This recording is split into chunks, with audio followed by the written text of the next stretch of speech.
வணக்கம்.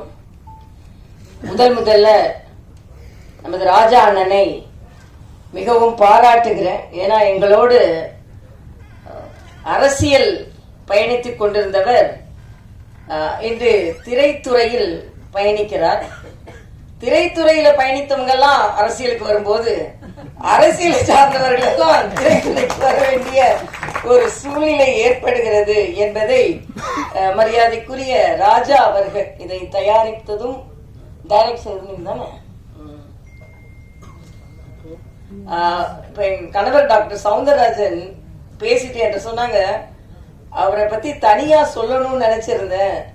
ஆனா எப்பவுமே மனதிற்கு நெருக்கமானவங்களை ஸ்பெஷலா சொல்லணும்னு நினைச்சிருந்தேன், நான் மறந்துட்டேன் அப்படின்னா. அதாவது அவங்களுக்கும் சேர்த்து உங்களுக்கு எனது வணக்கத்தை தெரிவித்துக் கொள்கிறேன். தர்மர் அவர்களை பற்றி சொன்னீங்க, அவர் தான் எனக்கு பொன்னாடை போட்டினார். அவரை பத்தி சொல்லும் பொழுது மதுரையில தான் அதிகமா முழுசா எடுத்தது. என்னை நேற்று ஒரு 2 நாட்களுக்கு முன்னால் தான் என்னை தொடர்பு கொண்டார்கள். ரொம்ப நாளா அவங்களை தொடர்பு கொள்ளணும்னு நினைத்து கொண்டிருந்தேன். ஆனா ஏதோ விடுபட்டு போச்சு அப்படின்னு சொன்னாங்க. இதுல மதுரையில தான் இதுல படம் முழுவதுமாக எடுக்கப்பட்டு இருக்கிறது என்றால் மதுரைக்கு எனக்கும் அதிக தொடர்புண்டு. எனது தந்தை குமரி ஆனந்தன் அவர்கள் எனக்கு பெயர் வைத்ததே மதுரை மீனாட்சி அம்மன் கோயில்ல தான். அதுலயும் என்னன்னா, சாக்லேட் கொடுக்க கூடாதுன்றதுக்காக மா பலா வாழை முக்கனியையும் வெட்டி ஒரு பாத்திரத்துல போட்டு அதுல தேன் கலந்து கொடுத்தாங்க. ஆக அப்படி, ஏன்னா சாக்லேட் கொடுக்க கூடாது, ஏன்னா எங்க அப்பா எல்லாரை விட விதேசி இல்ல சுதேசியா தான் எல்லாரும் இருக்கணும் அப்படின்னு அடிக்கடி சொல்றதுனால, ஆக மதுரைக்குள்ள எடுத்த படம் என்பதனால் எப்படியோ நான் இணைந்து கொண்டேன் என்று நான் நினைக்கிறேன். அதே மாதிரி இந்த நிகழ்ச்சிக்கு தம்பி தம்பி பேர் என்னப்பா? குரு விஜய். குரு விஜய் விஜய்னாலே திரைப்படத்துறையில வெற்றி பெற முடியும். அதனால குரு விஜய் நிச்சயமாக வெற்றி பெறுவார். அவருக்கு எனது வாழ்த்துக்களை தெரிவித்துக் கொள்கிறேன். ஏன்னா அவர் இளைய வயது ஹீரோ, அவர் அறிமுகமாகி இருக்கிறார். அவருக்கு எனது வணக்கம். அதே மாதிரி இங்கே சகோதரி சுமதி அவர்கள், அவங்க எல்லாம் நடிச்சிருக்காங்கன்னு எனக்கு தெரியவே தெரியாது. தர்ஷினி அவர்கள், வாசு அவர்கள், அந்த மாதிரி ராஜா முகமது அவர்கள், வர்ஷா அவர்கள், கமலக்கண்ணன் அவர்கள், ரவி அவர்கள், எண்ணூர் ரவி அவர்கள், கேமராமேன் வாசு அவர்கள், 5 ஸ்டார் கதிரேசன் அவர்கள், பாலாஜி அவர்கள் மற்றும் அனைவரும், ஏறக்குறைய எனக்கு யாரெல்லாம் பேர் சொன்னாங்களோ அவங்களெல்லாம் மனதில் வைத்துக் கொண்டு ராஜா முகமது அவர்கள் தான் எடிட்டர்னு கேள்விப்பட்டேன். எல்லாவற்றிற்கும் மேலாக இங்க நிறைய ராஜா இருக்காங்க. அண்ணன் ராஜா, ப்ரொடியூசர் ராஜா, டைரக்டர் ராஜா, ராஜா முகமது, சவுண்ட் இன்ஜினியர் ராஜா, சவுந்தர் ராஜா, அதை மறக்க கூடாதுல்ல நானு. அதனால எல்லாரும் இங்கே அமர்ந்திருப்பதற்கு எனது நன்றி. உண்மையிலேயே எனக்கு இங்க கமலக்கண்ணன் அவர்கள் பேசும்போது ஒண்ணு சொன்னீங்க. ராஜா, நன்றி. அப்ப கமலக்கண்ணன் அவர்கள் ஒன்று சொன்னாங்க, அனுபவ ரீதியா அவர் சொன்னதுன்னு நினைக்கிறேன். விளம்பரம் செய்யுங்கள். எவ்வளவுதான் எங்க அப்பா அடிக்கடி சொல்லுவாங்க, கல்லு உட்கார்ந்த இடத்துல வித்துறது, மோரை குவி தான் விற்கணும் அப்படின்னு. ஆக மோர் இப்ப அதுவும் நம்ம டாஸ்மாக் பத்தி இப்ப கேட்கவே வேண்டாம், உட்கார்ந்த இடத்துல விற்கிறது. ஆன்லைன்ல வரப்போகுதான். ஆனா அதிக விளம்பரம் வரணும்ன்றதுக்கு ஒரு சின்ன கதை நான் சொல்லுவேன். ஒரு விவசாயி இருந்தார். அவருக்கு ரொம்ப வறுமையில வாடிக்கொண்டிருந்தார். இந்த நிலத்தை எப்படியாவது வித்தாதான் நம்ம பொழைக்க முடியும்னு ஒரு சூழ்நிலையில வந்தார். ஒரு விளம்பரம் எழுதுற, நம்ம பத்திரிகை தம்பிகள் இங்க நிறைய பேர் வந்திருக்கீங்க, விளம்பரதாரர்களும் நிறைய இருப்பீங்க. ஆக விளம்பரம் எழுதுவதற்கு கூப்பிட்டு ஒரு விளம்பரம் எழுதி கொடுத்தம்பி, இந்த நிலத்தை விற்கலன்னா என்னால பொழைக்கவே முடியாது போல இருக்கு அப்படின்னு சொல்லுவார். உடனே விளம்பரம் எழுதுவார் அந்த தம்பி. ரொம்ப விளம்பரம் எழுதுறதுல ரொம்ப பிரபலமானவர். அதனால என்ன எழுதுவார்னு, ஒரு காணி நிலம் இருக்கிறது. இந்த நிலம் ரயில்வே ஸ்டேஷனுக்கு பக்கத்தில் இருக்கிறது. ரயில்வே ஸ்டேஷன் பக்கம் ஒரு எப்படியும் ஒரு 50 கிலோமீட்டர் இருக்கும். அதான் ரயில்வே ஸ்டேஷன் பக்கம். அது பக்கத்துல ஒரு ஸ்கூல் இருக்குன்னு எழுதுறது. அது எப்படி 25 கிலோமீட்டர் இருக்கும். பக்கத்துல ஸ்கூல் இருக்கு, பக்கத்துல மார்க்கெட் இருக்கு, ஈசான மூலையில ஒரு கிணறு இருக்கு, ஒரு 2 நல்ல மாமரம் இருக்கு, நல்ல மாம்பழம் பழுக்கக்கூடிய மாமரம் இருக்கு, ஒரு தென்னை மரம் இருக்கு, 2 கொய்யா மரம் இருக்கு. ஆக இப்படிப்பட்ட நிலம் விற்பனைக்கு அப்படின்னு சொல்லி எழுதிட்டு அதை அந்த விவசாயிகிட்ட காண்பிச்சுட்டு, இந்த கட்டணம் கொடுங்கய்யா அப்படின்னு கேட்பார். அந்த விளம்பரத்தை படிச்சுட்டு அந்த விவசாயி சொல்வார், நான் இந்த நிலத்தை விற்க போறது இல்லை அப்படின்பார். உடனே இந்த விளம்பரம் எழுதின தம்பிக்கு கோபம் வரும். இப்போ ஒரு 10 நிமிஷத்துக்கு முன்னாலதான் இந்த நிலத்தை விற்கலாம் நான் பிழைக்கவே முடியாதுன்னு சொன்னீங்க, அதனால நான் உங்களுக்கு விளம்பரம் எழுதி கொடுத்துட்டு இப்ப 10 நிமிஷத்துல மனசை மாத்தினா எப்படி விளம்பரம் கட்டணம் கொடுக்க மாட்டேன், விளம்பரம் செய்ய போறது இல்லைன்னு சொல்றீங்கன்னு சொன்ன உடனே அந்த விவசாயி சொல்வாரு, ஏன் நிலத்துல இவ்வளவு நல்லது இருக்குன்னு எனக்கே தெரியாது, நீ விளம்பரம் எழுதின உடனே இந்த நிலத்தை நான் ஏன் விற்கணும்னு நினைச்சாரு, அதனால நான் இந்த நிலத்தை விற்க போறது இல்லை. இதான் விளம்பரத்தின் ஒரு அருமை. ஆக இதை எடுத்து சொல்லி சொன்ன உடனே இந்த நிலத்தை போய் நான் ஏன் விற்கணும், இவ்வளவு நல்லது இருக்கா ஏன் நிலத்துலன்னு எனக்கே தெரியாது, விளம்பரம் எழுதின பிறகுதான் எனக்கு தெரியுது அப்படின்னு சொன்னத மாதிரி நிச்சயமா விளம்பரப்படுத்த வேண்டும். ரொம்ப நல்லதெல்லாம் நடந்திருக்கு. ஏன்னா நானும் ஹஸ்பண்டும் என்ன சென்ஸ் பண்றோம்னா இது ஒரு மெடிக்கல் சப்ஜெக்ட், அதனாலதான் டாக்டர் சவுந்தரராஜன் எங்கேயுமே வரமாட்டாங்க, அவங்களுக்கு பேஷன்ஸ் தான் முக்கியம். ஆனா நெடுநாள் கழித்து இங்கே வந்திருக்காங்கன்னா அது அண்ணன் ராஜாக்காகவும் டைரக்டர் தயாரிப்பாளர் ராஜாக்காகவும் 2 ராஜாக்காகவும் அந்த ராஜா வந்தாருன்னு நான் சொல்லுவேன்.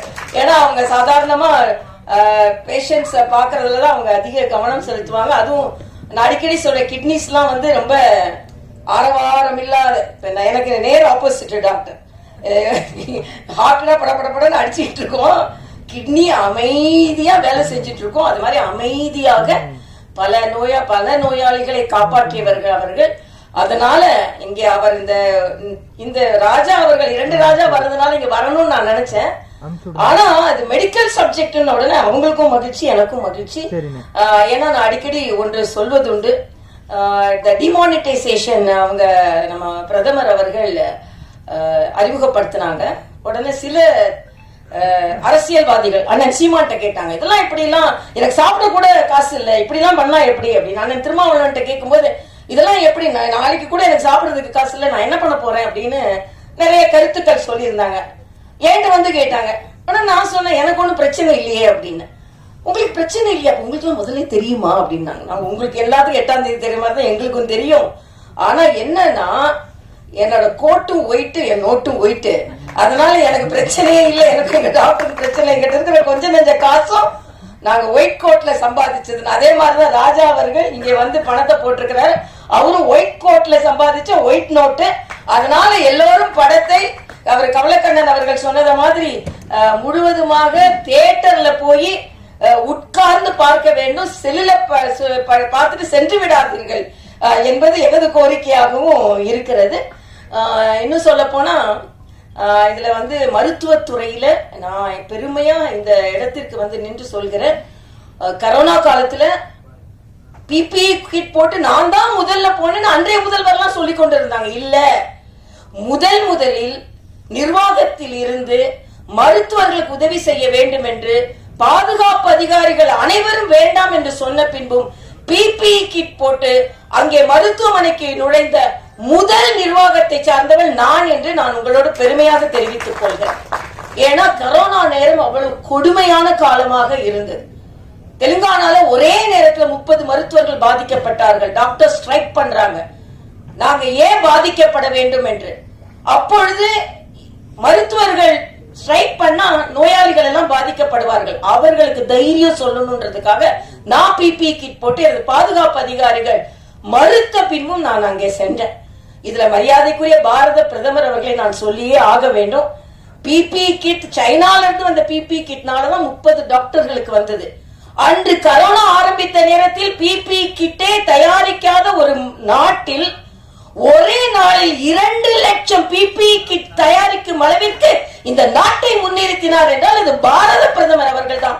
ஆக கரோனா நேரத்தை நான் இங்கே நினைவு கூறும் பொழுது பாரத பிரதமர் அவர்களை நினைவு கூறாமல் இருக்கவே முடியாது. அதே மாதிரிதான் தடுப்பூசி, 150 நாடுகளுக்கு தடுப்பூசி கொண்டு போனோம் என்றால் அதற்கு பாரத பிரதமரின் அந்த முயற்சி தான் காரணம். அதுல முதலில் அந்த தடுப்பூசியை உருவாக்கியவர் நம் தமிழ்நாட்டை சார்ந்தவர், குடியாத்தத்தை சார்ந்தவர், பாரத் பயோடெக் காரர்கள் ஹைதராபாத்ல இருந்தாலும் தமிழ்நாட்டை சார்ந்தவர்கள். ஆக உலகத்திற்கே தடுப்பை கொடுத்தது யார் என்றால் தமிழ்நாட்டை சார்ந்தவர்கள். இங்கே அண்ணன் ராஜா அவர்கள், 2 அண்ணனும் இருக்கிற அண்ணன் தான், அதனால அண்ணன் ராஜா அவர்களை ஒரு வார்த்தை வருது, ஆட்சியே போனா கூட போதையை ஒழிக்க முடியவில்லை என்றால் ஆட்சியே போனாலும் பரவாயில்லை என்று சொல்லக்கூடிய தைரியம் பாரதிய ஜனதா கட்சிக்காரர்களுக்கு மட்டும்தான். எப்படினாலும் ஆட்சியை முடிச்சிடலாம் அப்படின்னு இல்ல. மக்களுக்கு கெடுதல் வருகிறது என்றால் எங்களுக்கு எதுவுமே தேவையில்லை என்று தான் நாங்கள் எல்லாம் பணியாற்றி கொண்டிருக்கிறோம். இந்த சமுதாயம் அதையும் உணர்வார்கள் என்று நான் நினைக்கிறேன். அதனால ஒரு நல்ல நிகழ்ச்சி, மருத்துவத்துல சம்பாதிச்சு இங்கே திரைப்படம் எடுத்திருக்கிறார். நான் அடிக்கடி ஒன்று சொல்வதுண்டு. நான் ராமச்சந்திரா மருத்துவக் கல்லூரியில பணியாற்றி கொண்டிருக்கும் பொழுது ஒரு நோயாளி ரொம்ப கவலையா இருந்தார். அவர்கிட்ட கேட்டேன், ஏங்க இவ்வளவு கவலையா இருக்கீங்க, என்னாகுமோன்னு கவலைப்படாதுங்கன்னு சொன்னேன். அதுக்கு அந்த நோயாளி சொன்னார், என்னாகுமோன்னு கவலைப்படல டாக்டர், எவ்வளவு ஆகுமோன்னு எனக்கு கவலையாக இருக்கிறது என்று சொன்னார். ஆக எல்லா டாக்டரும் அப்படி கிடையாது. நாங்க எல்லாருமே சேவையில மருத்துவம் பார்ப்பவர்கள். எங்க டாக்டர் எல்லாம் பாத்தீங்கன்னா கிட்னி டிரான்ஸ்பிளான்ட் நிறைய நாள்ல ஃப்ரீயா பண்ணி கொடுக்குறாங்க. அதனால நாங்க எல்லாருமே ஒரு நியாயமான மருத்துவர்கள். அதாவது அநியாயமான மருத்துவர்களை பார்த்தவுடன் கோபம் வந்திருக்கிறது இவர்களுக்கு. அதனால மருத்துவர்களை பார்த்த உடனே மருத்துவர்கள் எல்லாருமே இப்படிதான் நினைச்சிடாதீங்க. நல்ல மருத்துவர்கள் இருக்கிறார்கள் என்பதற்கு ஆரம்பமாகவே சொல்வதற்காகத்தான் நாங்கள் எல்லாம் இங்கே வந்திருக்கிறோம் என்று நான் நினைக்கிறேன். அதனால நிச்சயமாக இந்த படம் வெற்றி பெற வேண்டும். எனக்கு ரொம்ப சினிமா பார்க்குற பழக்கம் கிடையாது. ஒருத்தர் வந்து விளையாட்டா சொல்றேன், ஒருத்தர் வந்து ஒரு கதை எழுதிட்டு முடிக்க முடியாம ஒரு டாக்டரை கூப்பிட்டாராம். எனக்கு கதையை முடிக்க முடியலைங்க அப்படின்னு நீங்க கொஞ்சம் வாங்கினாராம். உடனே டாக்டர் சொன்னாரா, எங்களை பேஷண்ட்ஸை பார்க்க தானே கூப்பிடுவாங்க, நீங்க ஏன் கதையை முடிக்கிறதுக்கு என்ன கூப்பிடுங்க, நிறைய பேர் கதையை நீங்க முடிச்சிருக்கீங்க, அதனால உங்களுக்கு அப்படின்னு சொன்னாரா. அப்படிப்பட்ட டாக்டர் நாங்க கிடையாது. ஆனாலும் இந்த கதையை வளர்க்கறதுக்கும் கதையை நல்லா நடத்துறதுக்கும் நாங்க இங்க வந்திருக்கோம். எல்லாத்துக்கும் மேல நான் பிரதானமா இங்க வந்தது ராஜா அண்ணனுக்காக.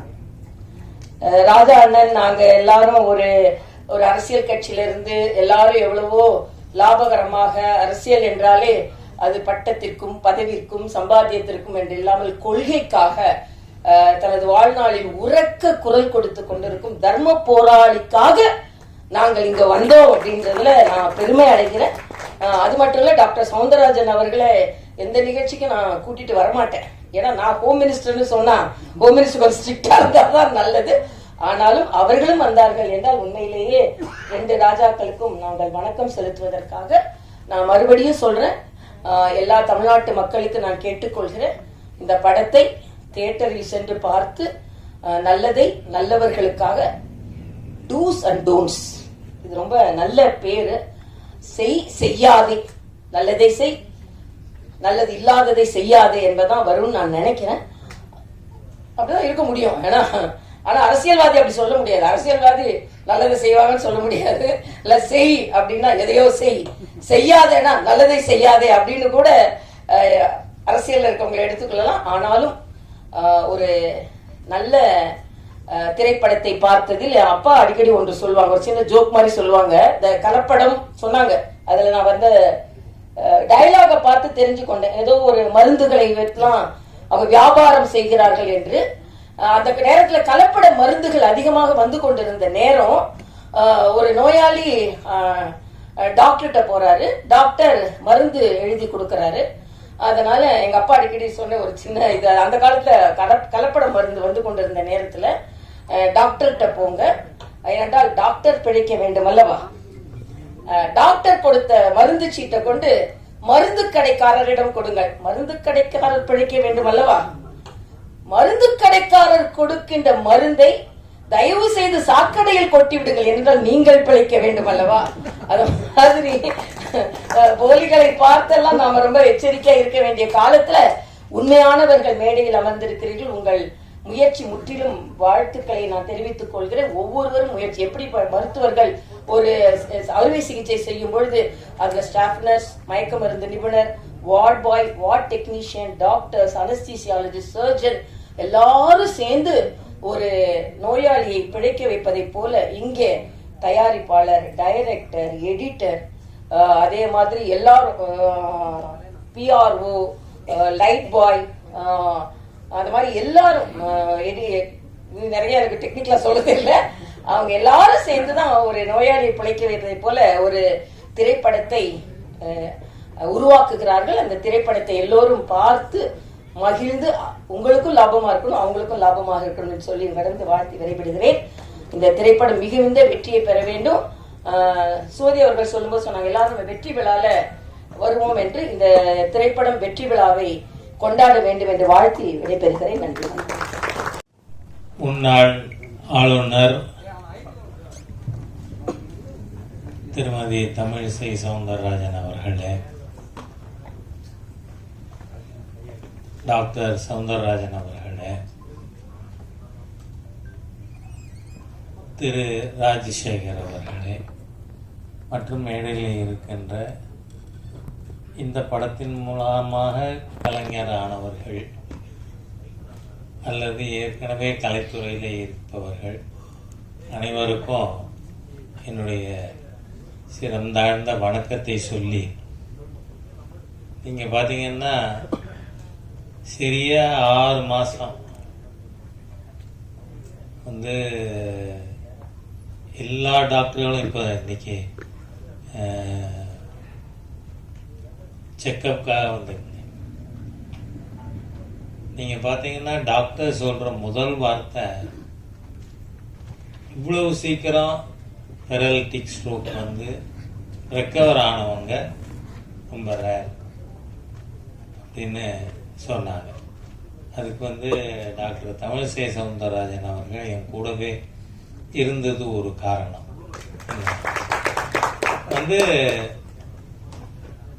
நாம் எதுவுமே இயல்பாகவே செய்யணும் அப்படின்னு நினச்சா நம்மளை படுக்க போடுறதும் இயல்பா ஒரு நடந்த நிகழ்ச்சி மாதிரி இன்றைய தினம் 6 மாதத்துக்குள்ள உங்களுக்கு நடுவில் பேசக்கூடிய அளவிற்கு ஆண்டவன் நான் எனக்கு உதவி இருக்கேன்.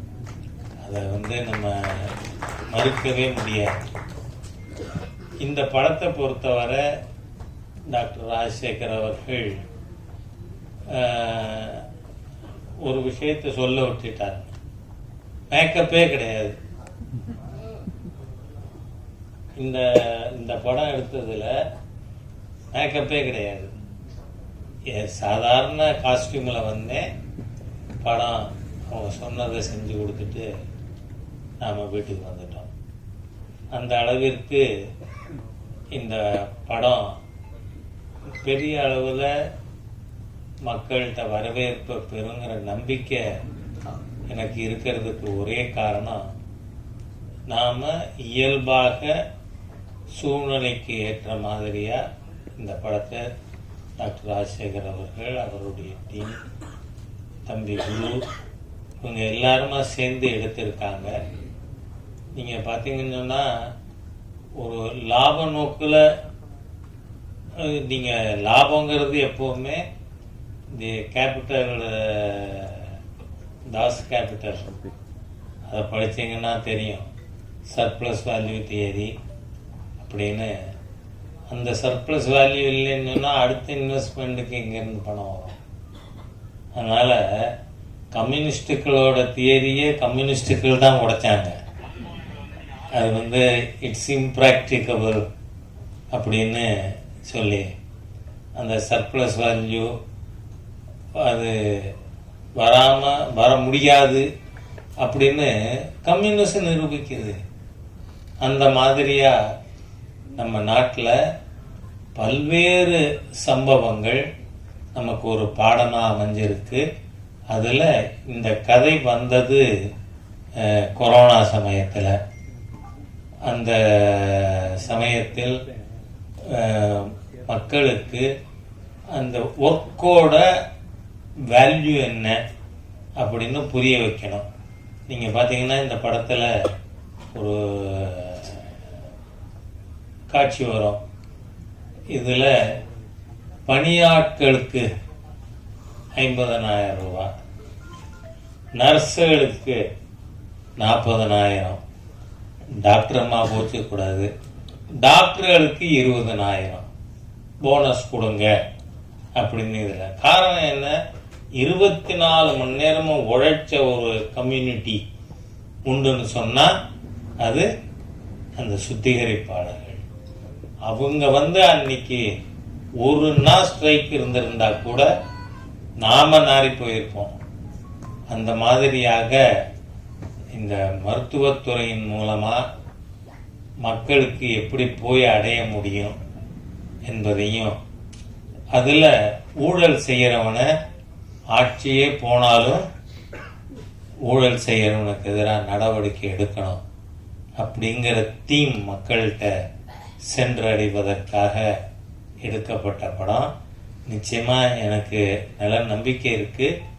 வர்ற வெற்றி விழா நடக்கும் பொழுது நான் ஓடி போய் மைக்கில் நின்று பேசுகின்ற அளவிற்கு நிச்சயமா இருக்கும் என்கின்ற என்னோட நம்பிக்கையை தெரிவித்து, இந்த படம் வெற்றி பெறணும். அதை மக்கள் அனைவரும், ஏன்னா இன்னைக்கு 3வதுன்னா சூப்பர் ஸ்டார் ரஜினிகாந்த் அவர்கள் என்னை பார்க்க வந்தார். அப்போ வாங்க எப்படி இருக்கீங்க அப்படின்னு கேட்டேனா, என்னங்க நீங்க எப்படி இருக்கீங்கன்னு பாக்குறதுக்கு நான் வந்திருக்கேன், என்ன எப்படி இருக்கீங்கன்னு நீங்க கேக்குறீங்களேன்னு. டாக்டர்ஸ் வேர் சர்ப்ரைஸ். பெரலிட்டிக் ஸ்ட்ரோக் வந்தவர் அவர் வாங்கன்னு வரவேற்கிறார் அப்படின்னா அந்த அளவிற்கு ஆண்டவன் அருளோடு இருக்கான் அப்படிங்கிறத நாம் மறுக்கவே முடியாது. எனவே இந்த விஷயத்துல படம் மிகப்பெரிய வெற்றியாக ஓடும். அந்த ஓடுறத ராஜா ஓடி போய் பார்ப்பான். அந்த அளவுக்கு சூழ்நிலை இருக்கும், உங்களுடைய ஆசை இருக்கும் அப்படிங்கிறத தெரிவித்து வார்த்தைகளை நிறைவு செய்கிறேன். வணக்கம்.